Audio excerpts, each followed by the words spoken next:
Hello everyone, and welcome back to my channel. I'd love it if you could leave a comment letting me know where you're listening from around the world. Also, don't forget to like and subscribe if you're enjoying this video. Story 1. I've always loved the silence of the woods at night. There's something sacred about being alone in the middle of nowhere. Just you and the trees and the endless black sky overhead. It makes you feel small in the best way possible. But after what happened last summer, I don't think I'll ever camp alone again.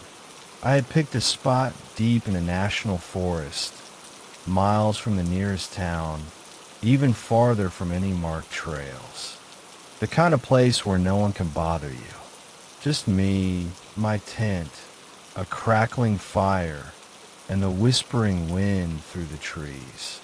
The first night was peaceful, just the usual sounds of crickets and distant rustling in the underbrush. A few owls called to each other in the distance. It wasn't until the second night that things got wrong.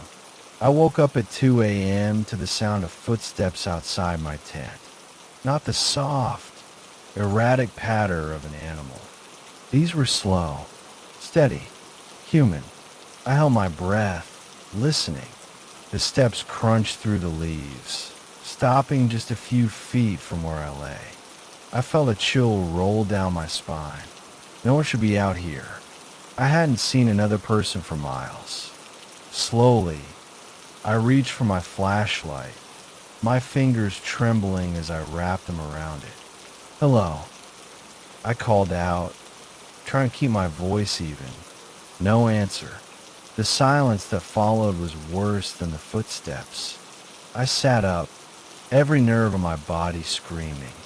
I hesitated for a long moment, then unzipped my 10-inch, just enough to shine my flashlight outside. The beam cut through the thick fog that had rolled in, illuminating the trees. And then I saw him, a tall figure, standing completely still about 20 feet away. No flashlight, no backpack, no gear, just standing there, watching me. The second my light hit him, I felt something shift, like an unseen force pressing down on me. He didn't move, didn't flinch, didn't react at all. I turned the flashlight off and sat in the dark, heart pounding. My fingers wrapped around the small hunting knife I kept beside me. I counted the seconds. 1, 2, 3. I could still feel him there, even though I couldn't see him anymore. Minutes dragged by. The fog thickened, and then something even worse happened. The footsteps started again, but this time they weren't walking away. They were circling my tent. Crunch, crunch, crunch. I squeezed my eyes shut. My breath came fast and shallow. The slow, deliberate steps moved around me, over and over again. I wanted to scream, but my throat had closed up. Then nothing. The footsteps stopped. I don't know how long I stayed like that, curled up in the darkness, knife clutched so tightly my fingers ached. Eventually, exhaustion won. I must have fallen asleep.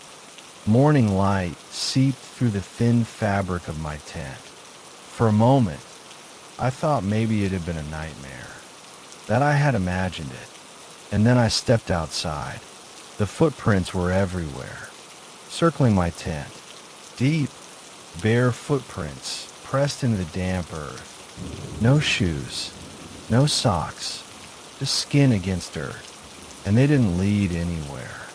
No starting point, no trail, just a ring of footprints, as if someone or something had materialized right there in the fog.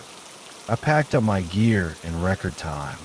My hands were shaking so badly I could barely roll up my sleeping bag. I didn't bother eating. I just wanted to leave. The whole hike back to my truck, I felt eyes on me. I never heard anything else. Never saw anyone, but the feeling never left. Like something was still watching. And the worst part, the nearest road was over 10 miles away. If that was a person out there, what the hell were they doing so deep in the forest? Story 2. We weren't supposed to be there. That's what I keep thinking about now. Looking back, remembering how that trip started. If we'd chosen a different campsite, a different weekend, hell, if we'd just gone to a motel instead, maybe none of this would have happened. Maybe I wouldn't be sitting here, writing this, wondering if something is still watching me. But we were there, and we saw it. It started like any other camping trip. For guys, an old Jeep, and a thirst for adventure. It was me, Jake, Ben, and Sam. We'd been hiking the Appalachian Trail since we were teenagers, and this was supposed to be just another weekend in the woods, a break from our jobs, our routines, the monotony of life. We found a clearing about 10 miles off the main trail, deep in a part of the forest where the trees stood too still and the wind barely made a sound. But we didn't think much of it at the time. We were too busy setting up camp, cracking beers, and joking about who was going to fall on the fire first. Then we heard the laughter. It was distant at first, high and sweet, like a little girl playing in the woods. We all went quiet. "Did you hear that?" I asked. Jake laughed. "Probably a fox or something. They make weird noises, man." Ben nodded, but his face was tight. "Yeah, a fox. The thing is, it wasn't a fox. We all knew it. The sound was too human, too deliberate, and there was something else, something under the surface of it that sent a shiver through my bones. It came again, closer, a giggle, playful, like a kid hiding behind a tree, waiting for us to find her." Sam cleared his throat. "All right, now it's creepy." We tried to ignore it. We forced ourselves to keep talking, keep drinking, keep the fire going. But one by one, we fell into silence, our ears straining, waiting for another sound. It never came. By the time we crawled into our tents, the fire had burned down to embers, and the forest had returned to its usual hush. I told myself it was nothing, just an echo, a trick of the wind. Then, sometime past midnight, I heard it again, right outside my tent. A giggle, low, guttural. I stopped breathing. The fabric of my tent felt too thin, too flimsy, like a barrier made of paper. I turned onto my side, my heart slamming against my ribs, and reached for my flashlight. My fingers fumbled in the dark, brushing against nylon and sleeping bag and nothing else. Then I heard a soft scrape against the ground, a shifting of weight. I swallowed hard and unzipped the tent, just a crack. The fire pit was almost out, casting a weak, pulsing glow. And in that glow I saw it, a figure crouched in the dirt. Small, like a child, but wrong. Its limbs were too long, its fingers digging into the soil like claws. Its head was tilted at an unnatural angle, as if its neck had been snapped sideways. But its face, oh God, its face was turned toward me, and it was smiling, not the innocent, joyful smile of a little girl. No, this was something else entirely. A stretched, twisted grin that reached too far, exposing teeth that were too sharp. I squeezed my eyes shut, my body locked up, frozen in a way I never experienced before. Then I whispered, "Jake." No response. "Ben." "Sam." I turned back. The figure was gone. I didn't sleep after that. I lay there, every muscle in my body tense, listening to the silence. The horrible, pressing silence. At dawn, I stepped outside, my breath hitching, my gut twisted into knots. And I saw them, tiny footprints, leading away from the fire pit, into the trees. We packed up fast. Nobody argued. Nobody even spoke. We just grabbed our gear and started hiking. None of us wanted to admit how badly we wanted to run. About 2 miles from the site, we met an old park ranger. He was standing near a small service station, sipping coffee like he'd been waiting for us. He looked at us, at our pale faces, at the way we kept glancing over our shoulders, and he knew. "You boys from that old clearing near the ridge?" he asked. I nodded. My throat felt dry. The ranger sighed and took another sip. His hands were steady, but his eyes flicked toward the trees, watching the way they swayed in the wind. "You need to leave this area," he said, "and don't come back." Jake forced a laugh. "What? Is it cursed or something?" The ranger didn't laugh. He didn't even blink. Then he said something I will never forget. "People see things out here." He stared at me, his voice lower now, more serious. "Things that pretend to be human." We didn't ask any more questions. We just left. It's been years now, but sometimes when I'm alone at night, I hear it again. A giggle, high and sweet, and I wonder if it ever left the woods at all. Story 3. A few years ago, my girlfriend, Rachel, and I decided to go on a weekend camping trip in a national forest. We both love the outdoors, the kind of people who felt more at home under a sky full of stars than in a crowded city. It was supposed to be a peaceful escape, just us, the trees, the crackling fire, and the stillness of nature. We found a perfect spot late in the afternoon, a quiet clearing near a small lake, surrounded by towering pines.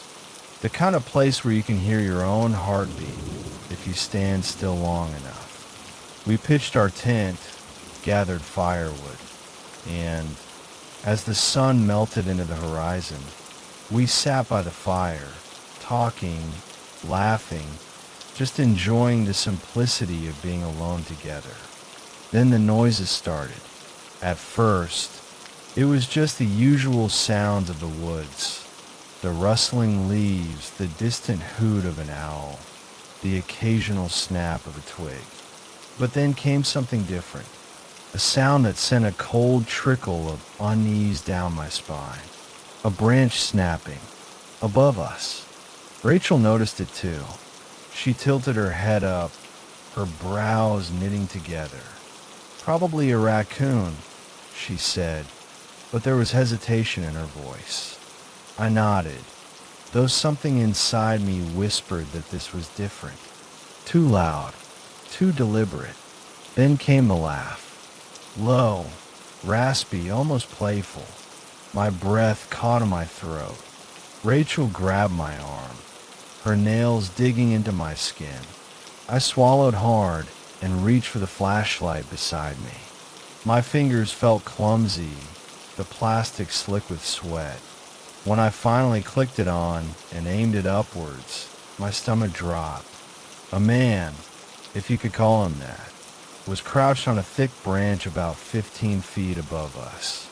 His limbs bent at unnatural angles, as if he had been broken and put back together wrong. His head lolled to the side, eyes gleaming in the flashlight beam. And then he grinned. Not the kind of grin you'd see on a normal person. It was too wide, stretching his face like his skin barely fit over his skull. I couldn't move. My body refused to obey my brain's desperate commands to run. Then he shifted, not climbed, not jumped, shifted. His fingers flexed against the bark, long and spidery, and in one sickeningly smooth movement, he twisted his body and crouched even lower, as if preparing to leap. That's when my survival instincts finally kicked in. We're leaving. Now. My voice barely sounded like my own. Rachel didn't argue. She shot up, grabbed her backpack, and I snatched a flashlight and our car keys. We didn't bother packing the tent. Didn't bother dousing the fire. We just ran. The moment we broke into the tree line, I heard it again. The rustling. Above us. He was following. Not on foot. He was moving through the trees. I don't know how to describe it. It wasn't like watching someone climb. It was too smooth, too unnatural, like a puppet being dragged by invisible strings. I could hear the branches shifting, leaves shivering under his weight, but there was no grunting, no exertion. Just the eerie, fluid motion of something that shouldn't be able to move like that. I dared one glance up. He was there, keeping pace, watching us run. His eyes never left mine. The grin never faded. I sprinted harder, practically dragging Rachel behind me. Our car was parked about half a mile away, but in the moment, it felt like an eternity. My lungs burned, my legs screamed, but the thought of stopping, of letting whatever the hell that thing was catch up, kept me moving. Then, suddenly, the sound stopped. No rustling, no laughter, nothing. The silence was worse. Rachel and I slowed, breathless, our ears straining. I was terrified to look up again, terrified that if I did, he'd be hanging upside down from a branch, inches from my face. But there was nothing. Just trees. Just darkness. We reached the car, flung open the doors, and peeled out of there so fast the tires kicked up gravel. I kept my eyes on the road, refusing to check the rearview mirror, because some deep, primal part of me knew if I looked back, I'd see him crawling after us. We drove until we hit the nearest town, pulled into a gas station, and just sat there, hands shaking, breath coming in ragged gasps. We didn't talk about it. Didn't want to talk about it. The next morning, after barely sleeping in a cheap motel, I convinced myself that it had been a bad dream. Sleep deprivation. Stress. Something logical. Because the alternative, the idea that something like that exists out there in the trees, was too much to process. But when we drove back to the campsite to collect our gear, my blood turned to ice. The tent was gone. The fire pit was gone. Everything we had left behind.